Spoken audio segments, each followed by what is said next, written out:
अगर मैं आपसे पूछूं कि आतंकवाद का डेफिनेशन क्या है, तो शायद आपके दिमाग में एक ही शब्द आएगा, आतंक। आतंकवाद का सिंपल सा डेफिनेशन यही है कि अपने आसपास इतना ज्यादा आतंक फैला दो, इतना ज्यादा डर फैला दो कि लोग वही करें जो आप चाहते हैं। और शायद ये चीज अभी नहीं, दुनिया में सदियों पहले, हजारों सालों पहले चल आ रहा है। शायद त्रेता में रावण यही करता था, शायद द्वापर में कंस यही करता था कि अपने डर के दम पर लोगों को मना लो जो आप चाहते हो। और आज के दुनिया में रावण और कंस के जगह टेररिस्ट हैं। बस वो वही कर रहे हैं जो वो कर रहा था। डर फैलाओ, आतंक फैलाओ और इतना ज्यादा फैलाओ कि लोग वही करे जो आप चाहते हो। 22 अप्रैल 2025 को पहलगाम में जो हुआ उसी का डायरेक्ट एक एग्जाम्पल है। उसके बारे में डिटेल में सबसे पहले जानना जरूरी है कि उस दिन असल में हुआ क्या था। Let's see.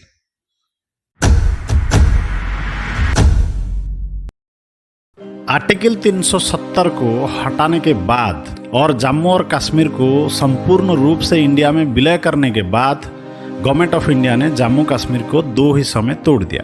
जम्मू और कश्मीर को तोड़ के दो ठो यूनियन टेरिटरी बना दिया। सबसे बड़ा वाला हिस्सा को नाम दे दिया लद्दाख और छोटा वाला हिस्सा को नाम दे दिया गया जम्मू और कश्मीर। इसी नई यूनियन टेरिटरी जम्मू कश्मीर का एक डिस्ट्रिक्ट है अनंतनाग डिस्ट्रिक्ट। इसी अनंतनाग डिस्ट्रिक्ट का एक छोटा सा टाउन है पहलगाम, और पहलगाम टाउन से ठीक 7 किलोमीटर दूर एक वैली है जिसका नाम है बैसरन वैली।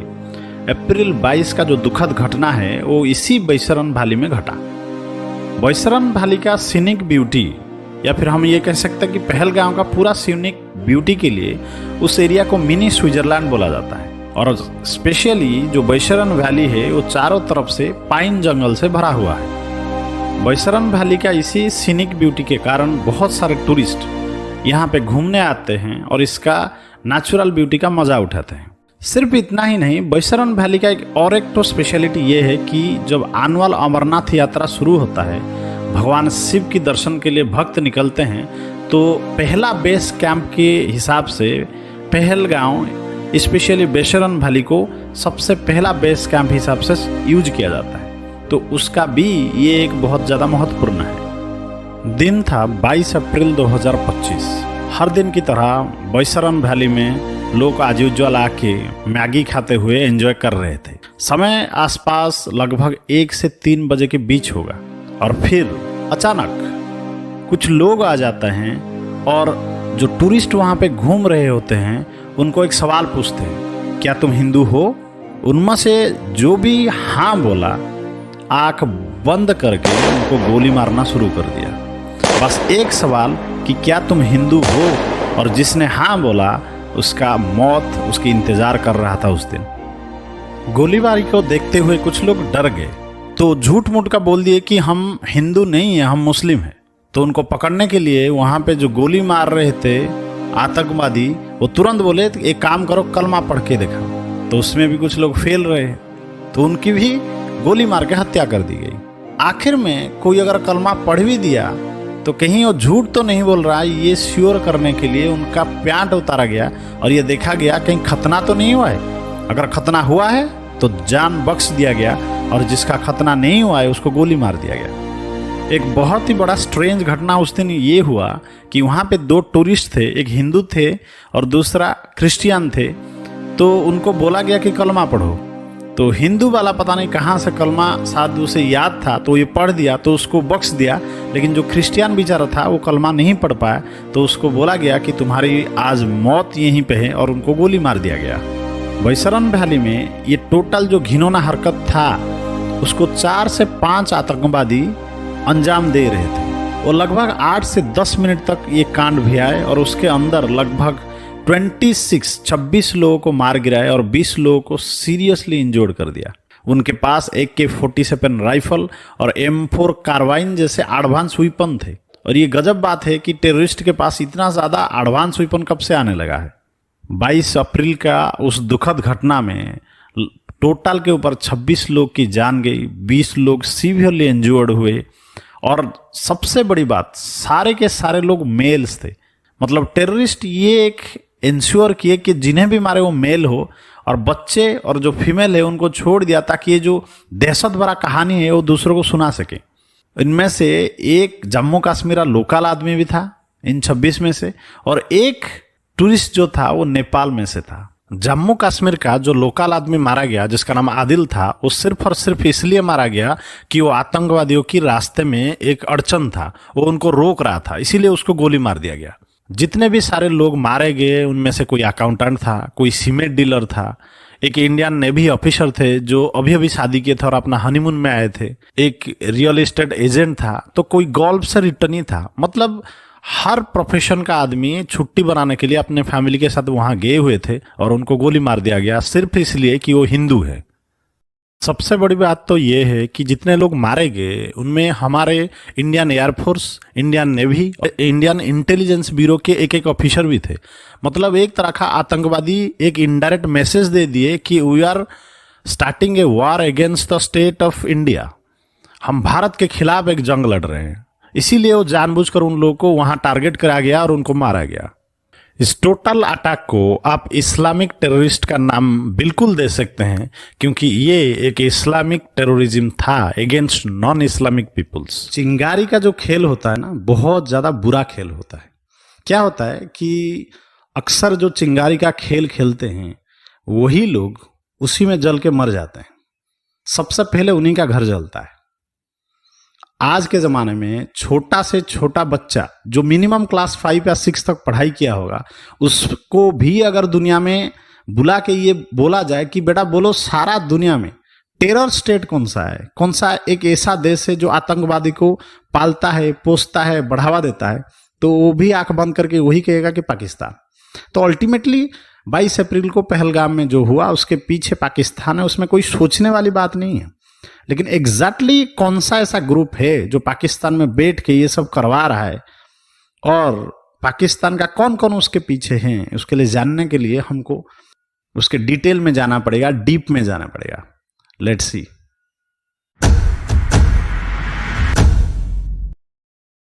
पहलगाम अटैक का रेस्पॉन्सिबिलिटी सबसे पहले द रेजिस्टेंस फ्रंट TRF ने लिया, जो एक आतंकवादी संगठन है। ये लश्कर तैयबा का ही एक पार्ट है। आप ये बोल सकते हैं कि ये टोटल कांड जो है ये लश्कर तैयबा ने ही किया है, बस नाम उसका अलग है कि द रेजिस्टेंस फ्रंट। अभी तक के इन्वेस्टिगेशन से ये पता चल रहा है कि सैफुल्ला कसूरी आलियास जिसे खालिद बोलते हैं, ये सैफुल्ला कसूरी ये लश्कर तैयबा का एक कमांडर है और वही इसका मास्टरमाइंड है। पहलगाम अटैक का, टोटल अटैक का ये मास्टरमाइंड है। जो 4 से 5 आतंकी इस हमले में इन्वॉल्व थे, उनमें से 3 का जम्मू कश्मीर पुलिस ने स्केच निकाला है। उनमें से एक है हासिम मूसा आलियास सुलेमान, ये आदमी जो है पाकिस्तान का रहने वाला है। अली भाई आलियास तलहा भाई, ये भी पाकिस्तान का नागरिक है। और एक है अब्दुल हुसैन थोकार, ये जो अब्दुल हुसैन थोकार है ये जम्मू कश्मीर का रहने वाला है। इन्हीं के साथ साथ एक चौथा आदमी और भी था जिसका नाम है आसिफ शेख, जो कि त्राल से है। इसका स्केच अभी तक जारी नहीं हुआ है, लेकिन ये चारों के चारों लश्कर तैयबा का ही मेंबर्स हैं और लश्कर तैयबा के लिए ही काम करते हैं और एक्सट्रीम इस्लामिस्टिक आदमी हैं ये लोग। इन टेररिस्ट को ट्रैक करना बहुत ज़्यादा मुश्किल है, क्योंकि ये लोग जो क्या है चाइनीज़ ऐप का यूज़ करते हैं, जिसको ट्रैक करना बहुत ज़्यादा डिफिकल्ट है। फिर भी इन्वेस्टिगेशन के जरिए इनिशियल डिजिटल फुटप्रिंट जब चेक किया गया तो ये पता चल रहा है कि इनका कनेक्शन पाकिस्तान का मुजफ्फराबाद और कराची के साथ कनेक्शन है। मतलब वहीं से उनको इंस्ट्रक्शन मिल रहा था, वहीं से लगातार फ़ोन आया गया है बार बार। मतलब उनका कनेक्शन डायरेक्टली पता चल रहा है कि पाकिस्तान के साथ है। पाकिस्तान के अंदर पलने वाले टेररिस्ट ग्रुप्स जैसे लश्कर तैयबा है, इनका एक बहुत ज़्यादा अच्छा खासा स्ट्रैटेजी है कि ये क्या करते हैं, नाम अलग अलग बदल बदल के इंडिया में ऑपरेट करते हैं। जैसे कि द रेजिस्टेंस फ्रंट हुआ, ये लश्करी तैयबा ही है, बस उसका नाम अलग है यहाँ। इससे क्या होता है, पाकिस्तान को एक बहुत ज़्यादा बेनिफिट मिल जाता है कि कभी भी अगर इंडिया कंप्लेन करे कि लश्कर तैयबा यहाँ प्रॉब्लम क्रिएट कर रहा है तो उनको डिनाई करने में ईजी रहता है। डिप्लोमेटिकली डिनाई करता है, तो देखो यहाँ तो लश्करी तैयबा है, तुम लोग का जो वहाँ पे अटैक किया वो द रेजिस्टेंट फ्रंट का है, तो हमारे कुछ कनेक्शन इसके साथ नहीं है। लेकिन इनडायरेक्टली वहाँ पे वो सपोर्ट करता है लश्करी तैयबा जैसे एक्सट्रीमिस्ट ग्रुप को, टेररिस्ट ग्रुप को, यही उसका स्ट्रैटेजी है। और लश्करी तैयबा जैसे आतंकी ग्रुप्स उसका स्ट्रैटेजिक एसेट्स है, जिसको यूज करके वो पैसा कमाता है और दूसरे देश के ऊपर दबाव डालता है। 370 की हटने के बाद सरकार ये जो सोच रही थी कि कहीं ना कहीं घाटी में आतंकवादियों का जो रिक्रूटमेंट हो रहा था नौजवानों का, ये घट गया है। असल में ये रॉन्ग प्रूव हो गया, क्योंकि इस अटैक में अब्दुल हुसैन ठोकार जो एक है, ये घाटी का रहने वाला बच्चा है, जो कुछ दिन पहले पाकिस्तान के अंदर स्टूडेंट वीजा में गया था, मतलब पढ़ने के लिए गया था, स्टूडेंट वीजा लेके पाकिस्तान गया था, वहाँ ट्रेंड हुआ और वापस आतंकवादियों के साथ आया और वहाँ पे ये सब पहलगाम में पूरा कांड करके वापस निकल गया। तो इससे ये पता चल जाता है कि स्टूडेंट वीजा में जो स्टूडेंट्स को पाकिस्तान भेजा जाता है, ये भी एक डेंजरस थिंग है, ये सब बंद होना चाहिए, क्योंकि यहाँ बच्चे पढ़ने कम जाते हैं और आतंकवाद सीखना ज़्यादा जाते हैं। But thanks to our security agencies जो बार बार इन्वेस्टिगेशन के जरिए जितना ज़्यादा हो सके इंफॉर्मेशन गैदर कर रहे हैं, और ये एलईटी के साथ पाकिस्तान का क्या कनेक्शन है और किस तरह ये आतंकवाद का घटना हुआ उसको प्रूव करने में लगे हैं, जिससे क्या होता है कि कल अगर इंडिया कोई भी एक्शन लेता है तो इंटरनेशनली इंडिया को बहुत ज़्यादा सपोर्ट मिलने वाला है, और खास करके यूनाइटेड नेशन के सामने पाकिस्तान को नंगा करने में बहुत ज़्यादा ईजी रहेगा भारत के लिए, thanks to our security agency. दुनिया में ऐसा कोई काम नहीं है जिसका कोई मोटिव ना हो। दुनिया में हर काम कोई ना कोई एक गोल, कोई ना कोई एक मोटिव, कोई ना कोई एक एम लेके किया जाता होगा। 22 अप्रैल को जब हिंदुओं को नाम पूछ पूछ कर, धर्म पूछ पूछ कर मारा गया था, तो उसके पीछे भी एक क्लियर कट मोटिव था। उसको समझने के लिए हमको जानना पड़ेगा कि ये सब घटा क्यों, उस मोटिव को हमको समझना पड़ेगा, तब जाकर हम जान पाएंगे कि इतने सारे मासूम जान गया क्यों। Let's see and know what is the motive behind it.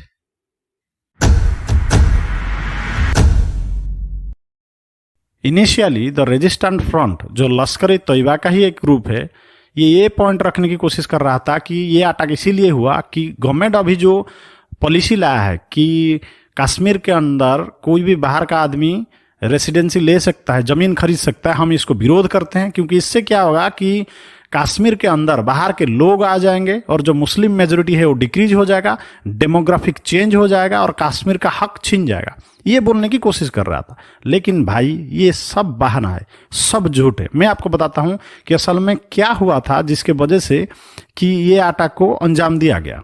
सच्चाई ये है भाई कि आर्टिकल 370 का हटने के बाद घाटी में बहुत ज्यादा पीस हो गया था। 2-2.5 साल से क्या है कि कश्मीर के अंदर टूरिज्म को सरकार बहुत ज्यादा बढ़ावा दिया था, जिसके अंदर क्या हुआ था कि बाहर के लोग बहुत ज्यादा अमाउंट पे इन्फ्लक्स हो रहे थे घाटी के अंदर।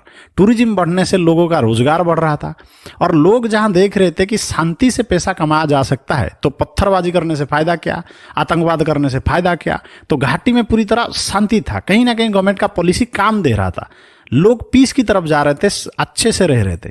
और भाई आतंकवादियों को ये कैसे सहा जा सकता है, क्योंकि उनका जो दुकान है वो तो चलेगा अनरेस्ट से, स्ट्रगल से। वो तो चाहते हैं कि घाटी में दिन रात हमेशा बस दंगे चले, स्ट्रगल चले। लेकिन अब क्या हो रहा था कि 370 हटने के बाद गवर्नमेंट बहुत अच्छी तरह से हैंडल कर रहा था उस एरिया को, जहां पे टूरिज्म इन्फ्लक्स बढ़ रहा था, शांति बढ़ रहा था, लोग क्या है नॉर्मल लाइफ को वापस आ रहे थे। ये उनके शरीर में नहीं गया भाई, जानबूझ कर ये अटैक करके वो फिर से वही स्ट्रगल, वही अनरेस्ट को वापस लाना चाहते हैं। और ये जो अटैक करके आतंकवादी लोग ये चाह रहे थे कि गवर्नमेंट गुस्सा हो जाए और कोई स्ट्रॉन्ग एक्शन ले ले घाटी के लोगों के ऊपर, उनको ऊपर टॉर्चर करे, ताकि घाटी के लोगों को ये लगे कि सरकार उनके साथ, उनके लिए नहीं है बल्कि उनके अगेंस्ट है, उनको टॉर्चर करने के लिए है। जिससे क्या होगा कि पीपुल और गवर्नमेंट के बीच, मतलब लोग और सरकार के बीच एक गैप आ जाए, उनके बीच एक डिस्टेंस हो जाए। लेकिन उनका ये प्लान भी फेल हो गया क्योंकि घाटी में बहुत ज़्यादा सपोर्ट मिला सरकार को और सरकार भी स्ट्रैटेजिकली बहुत अच्छी तरह से इस मैटर को हैंडल कर रहा है। आतंकवादी लोग बहुत ज्यादा सोच समझकर पहलगाम का बैशरन वैली को चूज किए, क्योंकि क्या है, ये जो जगह है ये एक टूरिस्ट प्लेस है। यहाँ पे नेशनल इंटरनेशनल लेवल का टूरिस्ट आते हैं। तो क्या होगा, यहाँ पे जो कैजुअलिटी होगा, इससे क्या होगा, तुरंत ही लोकल के अंदर ये घटेगा, लेकिन नेशनल और इंटरनेशनल लेवल उसका इम्पैक्ट पड़ेगा। ऐसे हुआ भी, क्या हुआ कि भारत के हर एक स्टेट से कहीं ना कहीं एक दो लोग मारे गए, मतलब पूरा देश के ऊपर उसका इम्पैक्ट पड़ा। उसी के साथ नेपाल से ही एक आदमी की मौत हुई। तो ये मैटर अब नेशनल नहीं रहा, इंटरनेशनल हुआ। यही वो चाहते थे। और दूसरा ये चाहते थे कि किसी भी तरह, उनका एम ये है आतंकवादियों का, कि कुछ भी हो जाए कश्मीर को रेस्ट ऑफ द इंडिया, मतलब बाकी देश के साथ जुड़ के रहने के लिए छोड़ नहीं सकते। वो किसी भी तरह चाहते हैं कि कश्मीर बाकी देश के साथ ना जुड़े, अलग थलग रहे, ताकि उनको उनका प्रोपागंडा चलाने में इजी रहेगा। क्योंकि एक बार अगर जुड़ गया कश्मीर बाकी देश के साथ, दूसरे स्टेट की तरह यहाँ डेवलपमेंट्स होंगी, रोड्स होंगे, जॉब्स होंगे, लोग पूरी तरह नॉर्मल हो जाएंगे और आतंकवादी ये करने नहीं देंगे। और तीसरा चीज सबसे बड़ी जो है उनका, मुझे लगता है जो उनका एम है, यहाँ पर कुछ गवर्नमेंट ऑफिशियल इस पे छुट्टी में आते हैं, खासकर डिफेंस से लोग आते हैं, तो इनको मार के वो डायरेक्टली गवर्नमेंट को मैसेज देना चाहते हैं कि देखो हमारा जंग डायरेक्ट तुम्हारे साथ है। इसीलिए लोगों को मारते वक्त वो बोल रहे थे, जाओ और मोदी को बोलो।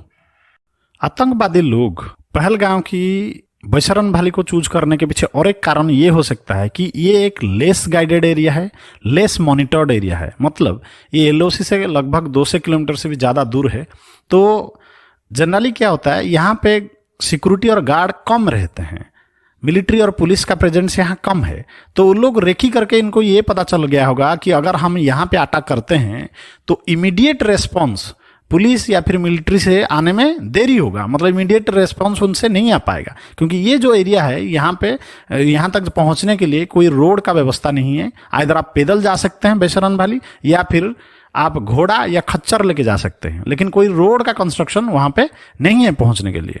तो इसीलिए भी वो स्पॉट को उन्होंने चूज किया होगा।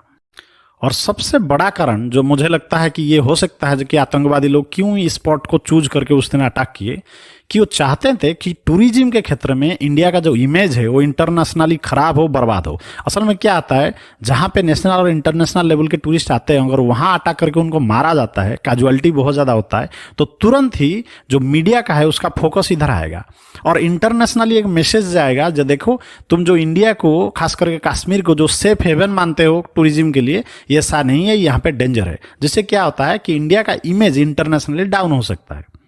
आतंकवादियों को आखिरी मोटिव ये हो सकता है कि वो जानबूझकर एक मैसेज छोड़े कि देखो तुम अगर समझते हो कि बहुत अंदर में तुम प्रेजेंट हो, तुम किसी एरिया को सेफ मान रहे हो, ऐसा नहीं है, हम लोग कहीं भी पहुंच सकते हैं और तुम लोग कहीं पर भी मार सकते हैं। इस बार उनका जो जियोग्राफिकली चेंज हुआ, मतलब बॉर्डर एरिया में और खास करके सिक्योरिटी लोग को मार रहे थे, लेकिन इस बार जनरल पीसफुल पब्लिक को उन्होंने मारा और ये मैसेज दिया कि हम काफी अंदर तक अटैक कर सकते हैं और किसी को भी मार सकते हैं। मतलब इस टाइम आतंकवाद का एक जियोग्राफिकल चेंज हुआ।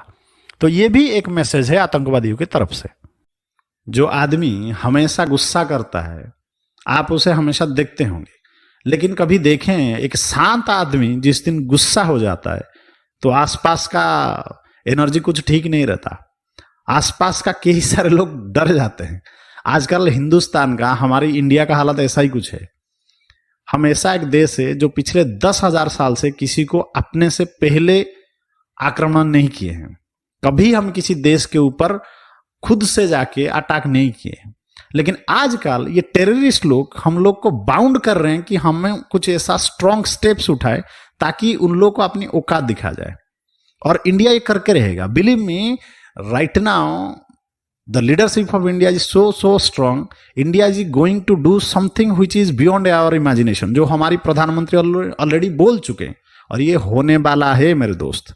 लेकिन अब तक क्या हुआ है, उस टेररिस्ट अटैक के बाद हमारी रेस्पॉन्स देश का क्या हुआ है, उसको जानना जरूरी है। Let's see.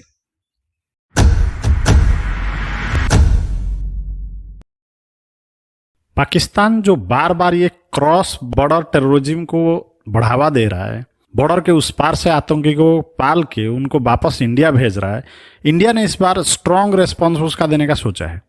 इंडिया ने इस बार डिप्लोमेटिक सिक्योरिटी और इकोनॉमी तीनों तरफ से पाकिस्तान को घेरने का पूरा दिमाग सेट कर दिया है। सबसे पहले जब 22 अप्रैल को पहलगांव का अटैक हुआ, सबसे पहले इंडिया एक बहुत बड़ा स्टेप ले चुका है, वो है इंडस वाटर ट्रीटी को कैंसिल कर देना। देखिए, ये जो वाटर ट्रीटी है ये 19 सितंबर 1960 को जवाहरलाल नेहरू और आयूब खान, उनका जो प्रेसिडेंट था, उनके बीच हुआ था। और इसके वजह से क्या हुआ था कि इंडस का जो पानी था 30% इंडिया ले रहा था, 70% पाकिस्तान को जा रहा था। और बांध या फिर दूसरे चीज, डैम वगैरह, केनाल वगैरह बनाने के लिए कुछ रेस्ट्रिक्शन थे। लेकिन जब इंडस वाटर ट्रीटी कैंसिल हो गया तो इंडिया को बहुत ज़्यादा फायदा हो गया। इस बार मैं बोल रहा हूँ ये एक विन विन है। इससे वजह से इंडिया को फायदा ही फायदा है और पाकिस्तान को नुकसान ही नुकसान है। दूसरा जो सबसे बड़ी चीज इस बार इंडिया ने किया है कि अटारी वाघा बॉर्डर को मई 1 तक पूरी तरह क्लोज कर दिया है। इंडिया ने सीधा एक जवाब दिया है, भाई ये झूठ मूठ का भैया भैया खेल बंद हो गया, अब से तुम्हारा हमारा कोई रिश्ता नहीं, बॉर्डर बंद करो। मतलब मई 1 तक पूरी तरह कंप्लीटली क्लोजर हो चुका है अटारी वाघा बॉर्डर। ये आखिरी बॉर्डर था जिसके अंदर इंडिया और पाकिस्तान के बीच आवाजाही चल रहा था, ये भी अब बंद हो चुका है। 22 अप्रैल की अटैक के बाद इंडिया ने जो सबसे बड़ा कदम सबसे पहले उठाया वो ये है कि 27 अप्रैल तक जितने भी सारे पाकिस्तानी इंडिया में रह रहे थे सबका वीजा कैंसिल तुरंत किया और बोला कि 27 अप्रैल तक देश से निकलो। और जो मेडिकल ग्राउंड में था उनको और 2 दिन, मैक्सिमम अप्रैल 29 तक इंडिया से निकल जाने के लिए बोला गया। एक स्कीम था जिसका नाम था SAARC visa exemption scheme, SVIS। ये एक टेम्पररी वीजा आप बोल सकते हैं जो इंडिया को जाने आने के लिए यूज होता था। इसको इंडिया ने तुरंत ही कैंसिल कर दिया और 48 आवर के अंदर जो लोग इस वीजा के अंदर इंडिया में हैं पाकिस्तानी, उनको निकल जाने के लिए बोला। अपना गुस्सा को दिखाते हुए इंडिया ने इस बार इंडिया में जो पाकिस्तान का मिलिट्री एडवाइजर था उनको 1 हफ्ते के अंदर एक्सपल्सन कर दिया। मतलब तुरंत ही 1 हफ्ते के अंदर यहाँ से निकलो, हमारे देश में रहने का कोई जरूरत नहीं है। जो बोलते हैं ना पहली फुर्सत में निकल, तो यही हो गया। मतलब पाकिस्तान का जो मिलिट्री एडवाइजर था 1 हफ्ते के अंदर उसको निकल दिया और अपना जो एडवाइजर इस्लामाबाद में था उसको भी वापस बुला लिया। मतलब इस बार इंडिया का मूड किसी भी तरह कोई भी बातचीत के लिए नहीं है पाकिस्तान के साथ। इसी के साथ और एक बड़ा कदम इंडिया ने इस बार उठाया है कि जो हाई कमीशन स्टाफ्स है इंडिया ने उसको डिक्रीज कर दिया। सबसे पहले पाकिस्तान का जो यहाँ पे थे हाई कमीशन के स्टाफ, उनको 55 से 30 किया और अपना भी जो हाई कमीशन के स्टाफ पाकिस्तान में थे, इस्लामाबाद में था, उसको भी डिक्रीज करके 55 से 30 कर दिया। मतलब कम से कम बातचीत अब पॉसिबल है इंडिया और पाकिस्तान के बीच। पाकिस्तान का जो हाई कमीशन है उनको बुला के इंडिया ने एक नोट पकड़ा दिया है एकदम कि देखो ये स्टेप्स हम उठा रहे हैं, अपना स्टाफ कम करो, अपना मिलिट्री एडवाइजर को अपना देश भेजो।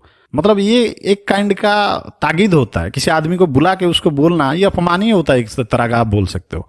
उसी के साथ साथ इंडिया ने क्या किया है, जितने सारे इंटरनेशनल दूसरे देश हैं उनको बुला के एक मीटिंग बुला के उनको पूरी तरह डिटेल में बता दिया है कि क्या क्या घटना दिया गया है। मतलब आप बोल सकते हो उसे डोजेआर बोलते हैं, डोजेआर दे दिया है दूसरे कंट्री देशों को कि देखो ये घटना हुआ, ऐसे ऐसे कैजुअलिटी हुआ और ये हाथ है, उनको प्रूफ दे चुका है। इससे क्या होता है कि एक इंटरनेशनल सपोर्ट मिलता है सारे देशों की तरफ से इंडिया को।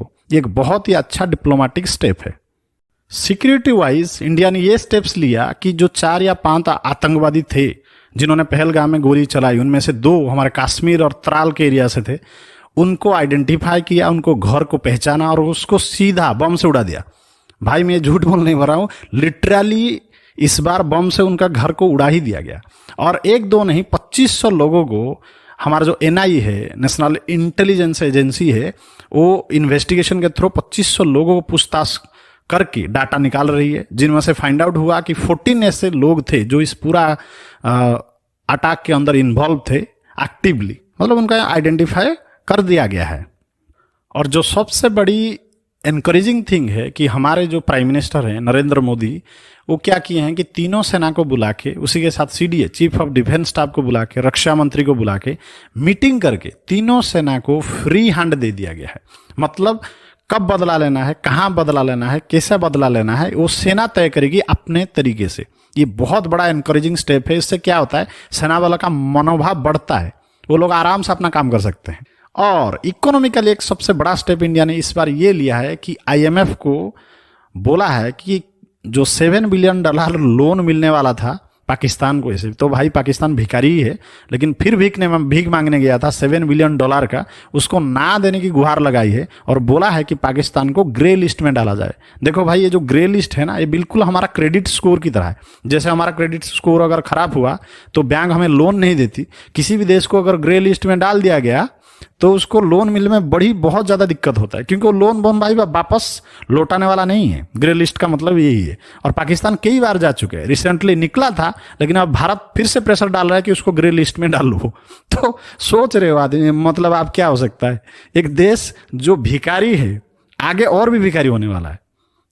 और सबसे इंपॉर्टेंट बात, सबसे महत्वपूर्ण बात, इंडिया किसी समय भी, किसी मुहूर्त भी पाकिस्तान के ऊपर एक फुल फ्लेज अटैक कर सकता है।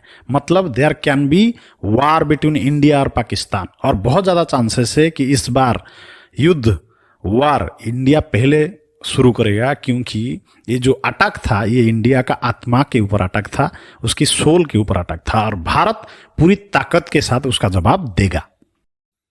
आखिर में मैं सिर्फ ये बोलूंगा कि keep faith on the military force of your country. हमारी देश का जो मिलिट्री फोर्स है उसके ऊपर विश्वास रखिए। हमारे लीडरशिप का जो साहस है, जुनून है, उसके ऊपर विश्वास रखिए। बहुत जल्दी ऐसा कुछ होने वाला है जो हमारी, आपकी और खास करके हमारी दुश्मन की कल्पना से बहुत ज्यादा डिफरेंट है। लेट इट हैपन, क्योंकि जरूरी है, कभी कभी अन्याय का जवाब अन्याय से ही देना पड़ता है। Thanks a lot. और ऐसे ही देखते रहिए अच्छे खासे कंटेंट के लिए और डीप नॉलेज के लिए। Keep liking and subscribe. Bye bye.